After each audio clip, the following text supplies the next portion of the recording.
Okay, so good morning. Um, so on Sunday was Father's Day, and you know, I actually went on social media in the morning, and then I decided, okay, I'll stay off for the day because what am I doing there? But here's the thing. So people that are like close to me, or some people that have heard me speak, they'll actually know that like my childhood wasn't really the greatest. And it really does come from both sides, like from my side and my parents' side. But there's a lot of things that I'm having to deal with now as an adult, that that stem from my childhood. And people are celebrating their fathers, and they're writing these big messages, and I don't know, like my hero and all these things. And if I'm really honest, like, so my dad, he's still alive. um and like, it really is just by some form of grace that we're really working at rebuilding a relationship now. And God is really determined to restore that relationship, which for me just constantly means having to make the decision to say, okay, yes, I'm gonna submit to his will. But on Sunday I was just thinking, surely I'm not the only one. Yes, you've got people that grew up in great families where their parents were just, everything they needed them to be, and they felt fulfilled and stuff. But there are those of us who, there are some people that grew up in single parent homes. Maybe it was just your dad, maybe it was just your mom. Some of us grew up in a household with both parents, where maybe you can relate a bit more to me, where you just felt like there's just constantly this lacking connection between you and your folks. And the purpose for this video is really just to talk around what happens when we find ourselves in a family situation that isn't ideal. And I want to start that. Sorry, this thing's quite loud. I want to start that by looking at what God actually intended for family to be. So if we go to Ephesians, I actually think it's Ephesians 5. I'm going to check because it should be Ephesians 5 into 6. I know parents in the Lord, for this is right. Yeah. So in Ephesians, the Bible tells us, that husbands are to love their wives. Wives are to respect their husbands. Parents, do not provoke your children, and children, honor your parents. And in my healing process, that's really been the scriptures that I've used to look and see, okay, Lord, well, what do what is it that you want of me? And there's this video by Pam Stenzel. She talks and she says, there's so much that people that people use the Bible for, and one of the big things that they do is they constantly taking the Bible and saying, okay, well, look, this is your, this is your first. The Bible says, like, so, a child. I mean, and I've said it to my parents a number of times where I'll be like, look, the Bible says you mustn't provoke me, and a parent will be like, yes, but the Bible says you must honor me. Oh, my mom says it to me all the time. But it's this constant struggle of, okay, but you're not doing your verse, you're not doing your verse, you're not doing. And what she says is, how about everybody just take a step back and everybody just focus on doing their own verse? So if you are a wife, how about you just focus on respecting your husband? If you are a husband, how about you just focus on loving your wife? If you're a child, you focus on honoring your parents. And if you're a parent, you just don't provoke your children. You focus on that. And if everybody focuses on their own verse, then there's no need for us to kind of throw these things around, throw accusations around. But the reality is that we look at that picture of family, and you really get to see the heart of God in it. And I think that's something that we'll talk about another day, because what I really want to get to today is, when you find yourself in a family situation that is not as God intended it to be, what do we actually do? What do you do in that stage? And this is a lesson that I learned from my mom a couple of years ago, and it changed the way I do life, and I'd like to share it with you guys. So what she says is, if I'm going to just use an example because it's easier. Well, actually, let's use this example. So, my dad, he's not very affectionate towards me. Um, or, he wasn't very affectionate even just in growing up. So I knew that every time, like, I would engage with him, I would probably walk away having, feeling some form of hurt or being disappointed or, just.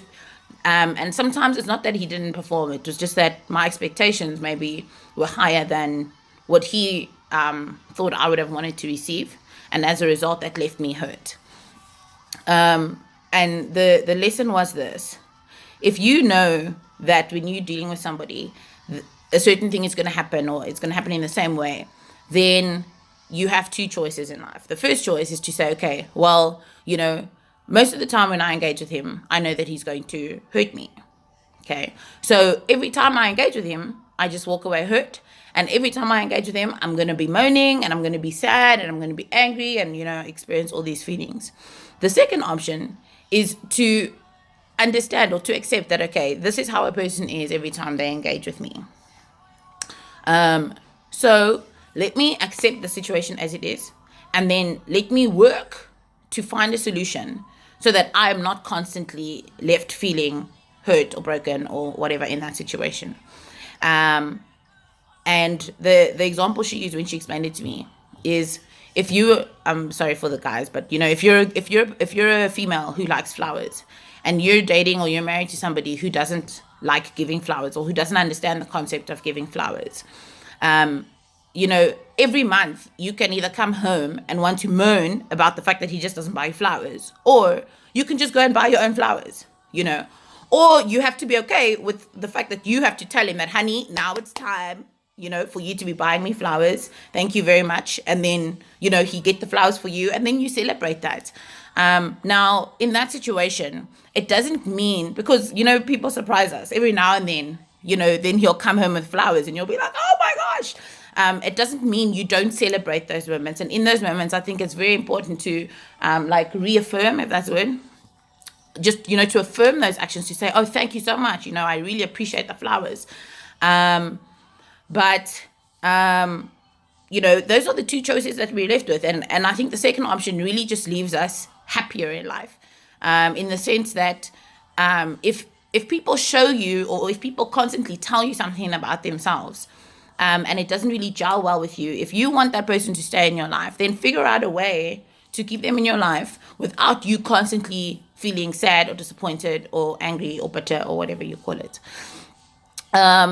So that was really the big lesson that I learned from my mom, and I've used that in so many different areas of my life, and I wanted to share that with you guys because, in the hope that it helps somebody. But so that was like the thing. But what I wanted to share out of this video, just out of the pain and anger and bitterness that I grew up feeling or experiencing. And guys, in no way am I trying to trash my parents, okay? So just like breathe. But out of all of that, I think there eventually came a point where I was like, the reality is there are certain things that I need from an adult in my life. And if I'm not going to get that from my parents, surely there are other people, maybe they're my peers, maybe they're my age mates, or maybe there are other elderly people that are willing to do so. And if you come into our family, you learn very quickly that there's about like 5-6 people that I call mom and 4 people that I call dad.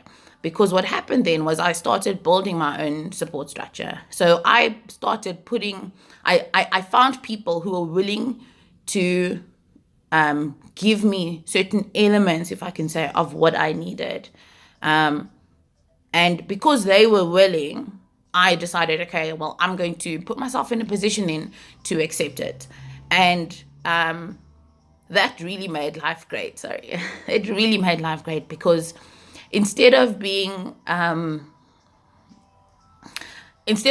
constantly disappointed at the people in my life for whether it was a difference in expectation or whatever it may be, I found myself being able to enjoy the relationships with other people who were willing to give me what I needed in those moments. And yes, some people came into my life and were only there for a season. Some are still here, which I'm so grateful for. But I'm so aware that there's so much brokenness there's so much brokenness that exists, and so many opportunities for brokenness to creep into the family structure nowadays. And I really just want to encourage you, like, if you are not, maybe, if you're not really at a great place with, well, I'm talking about parents, but like now specifically, just because Father's Day was such a difficult day for me. If you're not at a great place with one of your parents, won't you look to see, obviously, if there is any chance to restore that relationship? And if there isn't, look at your life, because there are people in life who are happy to provide those elements, or those facets of life to us.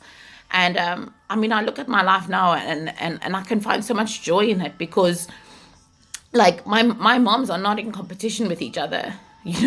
Like my mom, like my uncle, I call her my birth mom. She'll always say to them, yeah, but like, I'm the birth mom, I'm the one that carried her, as they joke. But if all of them are standing in a group there, it's such a joy for me to, if I shout mom, I know that all of them will respond. They'll be like yes, or they'll be like which one, and that is, it's something that I can't explain, which is why I want to encourage you that if it is a difficult, or if days of celebrating parents, or if your relationship with your parents are such that there's a lot of restoration that's needed there, or there's healing that's needed there, then won't you purposefully work on it? And if the pathway isn't there for that relationship to be restored, to just look and see who else in life is there, like, just who is there around you that is willing to feed into you, to invest into you, in a way that a parent normally would. Yeah. So that's the video for this week. I do want to tell you though, as painful as Father's Day was, I think I spent the whole day contemplating, do I send him a happy Father's Day message? Because if I'm really honest, I didn't feel like it. There was a lot of everything that was happening in me.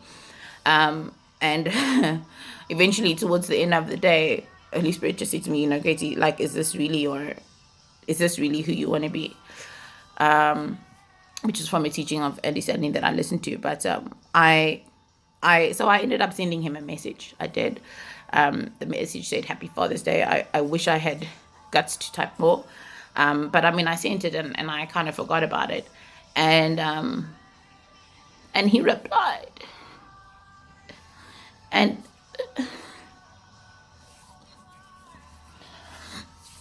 he, and in his reply, I was so aware of the grace that God has for us, and the desire He has, and just how much the fruit of God, the how willing He is to reconcile or to restore certain relationships. And we've still got a long way to go, but even in sending the message, I didn't know if I was going to get a reply or not. And the fact that I did was it was a win for me.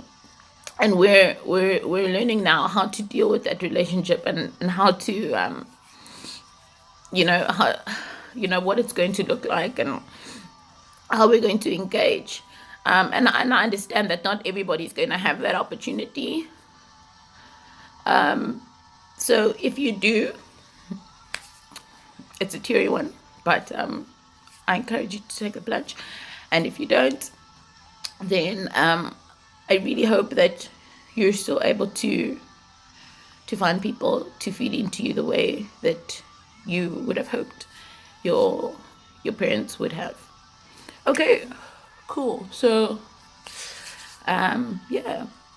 So happy Father's Day to all the father people, and to the fathers, like, feed into your families, man. We need it.